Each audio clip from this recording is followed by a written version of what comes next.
Students, welcome to Kusum classes.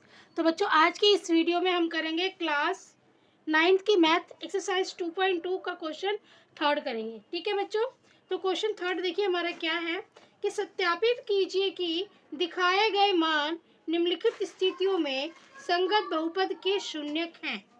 तो बच्चों, question हमारा क्या कह रहा है कि जो हमें ये px यानी बहुपद जो दिया गया है, इसमें जो ये x का मान -1/3 दिया गया है, ये x का मान -1/3 इस px का शून्यक है कि नहीं, इस क्वेश्चन में बच्चों हमें ये बताना है। ठीक है बच्चों, हमें क्या बताना है कि जो हमें ये x का मान दिया गया है -1/3, इस px का शून्यक है कि नहीं। px यानी जो हमें ये बहुपद दिया गया है, इसका शून्यक है कि नहीं, हमें ये बताना है। ठीक है बच्चों, अगर सॉल्व करने पे x का मान ये रखने पर अगर सॉल्व करने पे 0 आ जाता है, तब तो px का शून्यक होगा, ये x का मान -1/3। अगर 0 नहीं आता है तो शून्यक नहीं होगा। तो चलिए बच्चों, हम इसको करते हैं। देखिए यहाँ पर हम लिखेंगे ये जो x का मान दिया गया ना -1/3, जहाँ पर भी x है हमें इस मान को रखना है। ठीक है, तो देखिए अभी px है, तो p अब x का मान क्या है बच्चों, -1/3। तो इस x की जगह पे मैंने x का मान रख दिया। ठीक है, बराबर, फिर ये 3 हो गया हमारा। अब x है यहाँ पर, तो हम x का मान लिखेंगे यहाँ पर -1/3। ठीक है, और फिर प्लस प्लस, और ये 1 है तो 1 हमने लिख दिया। ठीक है, अब यहाँ पर देखिए बच्चों, ये ब्रैकेट के बाहर है और ये ब्रैकेट के अंदर है ना, ब्रैकेट के बाहर और ब्रैकेट के अंदर। तो इस ब्रैकेट के बीच में ना कोई निशान नहीं, जिसका मतलब कि ये गुणा होगा। ठीक है, तो देखिए जब ये गुणा होगा तो ये ऊपर नीचे कट जाएगा, ये 3 से 3 बच्चों ये कट जाएगा, तो यहाँ पे सिर्फ -1 बचेगा और ये +1 बचेगा। ठीक है, तो एक माइनस का 1 है और एक ये प्लस का 1 है, तो प्लस और माइनस माइनस हो जाता है। तो एक में से एक को आप माइनस करोगे तो यहाँ पे आपका आंसर क्या आ जाएगा, 0 आ जाएगा। तो हम यहाँ पे क्या लिखेंगे कि x बराबर में -1/3 px का शून्यक है। ठीक है, इस px की जगह पे बच्चों आप ये बहुपद भी लिख सकते हो 3x + में 1। ठीक है बच्चों, इस प्रकार से हम पहले पार्ट का सॉल्यूशन करेंगे। सेकंड पार्ट है बच्चों, जो देखिए क्या है, इसमें कुल 8 पार्ट दिए गए हैं बच्चों। 8 पार्ट तो मैं नहीं करूँगी आज, सिर्फ मैं 4 पार्ट ही करूँगी, क्योंकि वीडियो बहुत लेंथी हो जाती है। ठीक है, बहुत लंबी हो जाती है, तो मेरे फ़ोन में ना स्टोरेज कम है, तो मुझे अपलोड करने में प्रॉब्लम होती है, इसलिए मैं 4 पार्ट ही बनाऊँगी। 4 पार्ट की इसमें वीडियो अपलोड करूँगी, फिर सेकंड वीडियो जो बनाऊँगी तो नेक्स्ट 4 पार्ट और फिर दोबारा अपलोड करूँगी। ठीक है, कल की वीडियो। तो बच्चों जो सेकंड पार्ट है हमारा वो है, देखिए px बराबर में 5x माइनस में पाई है। ठीक है, अब यहाँ पर हमें बहुपद का जो मान दिया गया है, अरे सॉरी, x का मान जो इसमें हमें दिया गया है वो दिया गया है 4/5। ठीक है, तो बच्चों हमारा सेकंड क्वेश्चन ये है। तो देखिए यहाँ पर भी px यानी बहुपद हमें दिया गया है और ये x का मान दिया गया है, तो हमें ये बताना है इसमें कि जो ये x का मान है 4/5, वो इस px का शून्यक है कि नहीं है। तो चलिए करते हैं हम इसे। तो देखिए यहाँ पे हम लिखेंगे p और x है यहाँ पर, तो x का मान 4/5 दिया गया है, जिसको हम यहाँ पे लिख लेंगे बराबर में 5। फिर अब यहाँ पे x है, तो x का मान लिखेंगे हम यहाँ पे 4/5। ठीक है, फिर -5 है बच्चों। अब यहाँ पर देखिए ये ब्रैकेट के अंदर और ब्रैकेट के बाहर ये गुणा है आपस में। ठीक है, तो गुणा है तो ये ऊपर नीचे इस प्रकार से कट जाएगा। तो देखिए ये 4 और -5 है ना, 4 और -5, तो यहाँ पे हमारा क्या आ रहा है आंसर, 4 -5। अगर 4 में से -5 को घटाओगे तो इतना ही आंसर आएगा बच्चों। तो यहाँ पर हमारा 0 नहीं आया है, तो इसका मतलब क्या है कि x बराबर 4/5, जो ये x का मान है 4/5, पी एक्स का शून्यक नहीं है, पी एक्स का शून्यक नहीं है। ठीक है बच्चों, इस x के जो हमें x का मान दिया गया है, हमने इस x का मान इस बहुपद में रखा तो हमारा शून्य नहीं आया है, इसलिए ये शून्य नहीं है। ठीक है, इस प्रकार से इसको हम करेंगे बच्चों। ठीक है, अब देखिए मैं आपको बता चुकी हूँ कि इस px की जगह आप इस बहुपद को भी लिख सकते हो। ठीक है, अब इसके थर्ड पार्ट का हम सॉल्यूशन करते हैं। थर्ड पार्ट क्या है, px is equal to x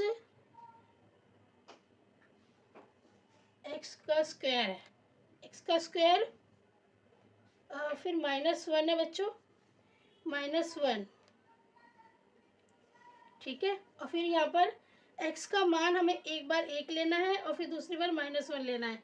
बच्चों यहाँ पर x के दो मान दे रखे हैं। ठीक है, एक बार हमें 1 लेना है और दूसरी बार हमें -1 लेना है। तो चलिए हम करते हैं। अब हम x की जगह पे क्या करेंगे, x का मान लिखेंगे।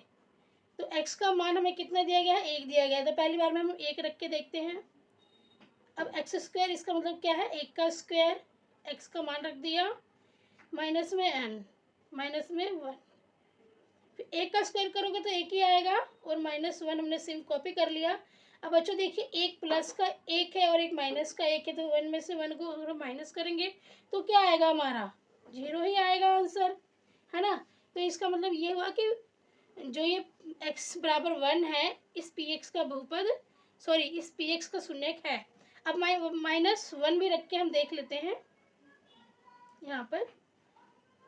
तो बच्चों ये px है ना हमारा, तो मैं -1 रख रही हूँ। ठीक है, जो इस बहुपद में मैं -1 रख रही हूँ, जहाँ पर x है वहाँ पे मैं -1 रख के कर रही हूँ। ठीक है, -1 बराबर में, अब यहाँ पे देखिए x का स्क्वायर है तो यहाँ पे -1 का स्क्वायर हो जाएगा और फिर -1 है तो -1 हो गया। ठीक है, अब यहाँ पे एक -1 का स्क्वायर करोगे बच्चों तो यहाँ पे प्लस का 1 आ जाएगा, है ना। जब माइनस और माइनस को आप गुणा करोगे, -1 गुणा में -1, तो बराबर में माइनस और माइनस प्लस हो जाता है, तो एक एकम एक प्लस का 1 आ जाएगा बच्चों यहाँ पे। ये हमारा रफ काम है। ठीक है, तो यहाँ पे प्लस का 1 हो गया, फिर ये -1, तो यहाँ पर भी बच्चों एक प्लस है और एक माइनस है, तो माइनस प्लस आपस में कट जाएगा और यहाँ पे ये 0 आ जाएगा। तो हम यहाँ पे क्या लिखेंगे कि जो x के दोनों मान है ना, दोनों मान ये हमारे px के शून्यक हैं। तो हम यहाँ लिखेंगे x बराबर 1 -1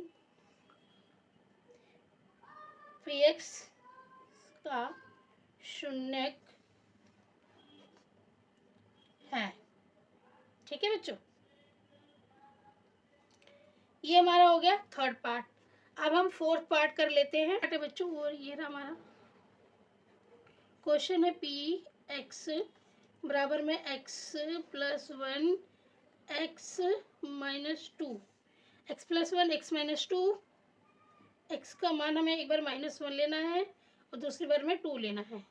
ठीक है, यहाँ पर भी x के दो मान दे रखे हैं बच्चों, हमें दो बार इसको सॉल्व करना है।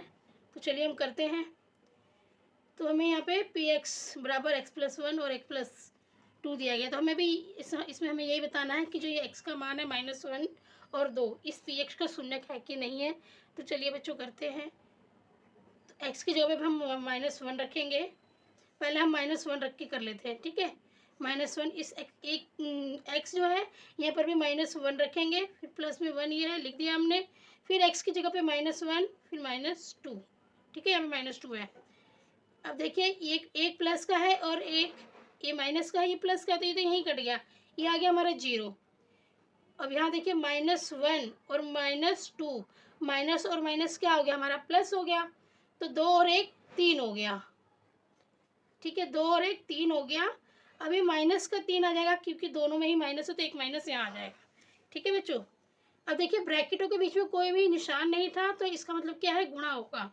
ठीक है, इसको हम गुणा करेंगे, तो जब हम 0 से -3 को गुणा करेंगे तो हमारा आंसर कितना आ जाएगा, 0 ही आ जाएगा। ठीक है बच्चों, अब हम अब हम इसको, जो x का मान हमारा 2 है ना, उसको हम रख के करेंगे। तो पी एक्स बराबर हमारा x प्लस 1 है, फिर x माइनस 2 है। अब हम x का मान 2 रखेंगे, x की जगह पे 2 रख देंगे, ठीक है। x है तो 2 रखेंगे, प्लस में 1, फिर x है तो हम यहाँ पे 2 लिखेंगे और फिर -2, -2 हमने कॉपी कर लिया। तो 2 और 1 3, ब्रैकेट में फिर ये ब्रैकेट 2 में से 2 गया 0, फिर अब इन दोनों के बीच में क्या है, कोई निशान नहीं, तो इसका मतलब यहाँ पे गुणा होगा। 3 से 0 को गुणा करोगे तो कितना आ जाएगा, 0 आ जाएगा। तो बच्चों देखिए दोनों मान रखने पे हमारा 0 ही आ रहा है। तो इसका मतलब क्या हुआ कि x बराबर -1 और ये 2, ठीक है, दोनों ही मान जो हैं वो px के शून्यक हैं, ठीक है बच्चों। तो बच्चों इस प्रकार से कुछ हम सॉल्व करेंगे जो हमारे ये थर्ड क्वेश्चन के पार्ट दिए गए हैं। मतलब 4 भाग मैंने किए हैं थर्ड क्वेश्चन के, कुल 8 भाग हैं। अब 4 पार्ट जो रह गए हैं वो मैं कल की वीडियो में कराऊंगी, ठीक है बच्चों। तो आंसर जो है बच्चों, उसका सॉल्यूशन जो है बहुत ही इजी है, आप ध्यान से वॉच करना वीडियो को, आपको ज़रूर समझ में आ जाएगा, ठीक है बच्चों। तो आज के लिए इतना ही। अगर आंसर समझ में आया तो प्लीज़ प्लीज़ प्लीज़ मेरी वीडियो को लाइक कीजिए, चैनल पर नए हैं तो सब्सक्राइब करके बेल आइकन पर प्रेस कर लीजिए। धन्यवाद।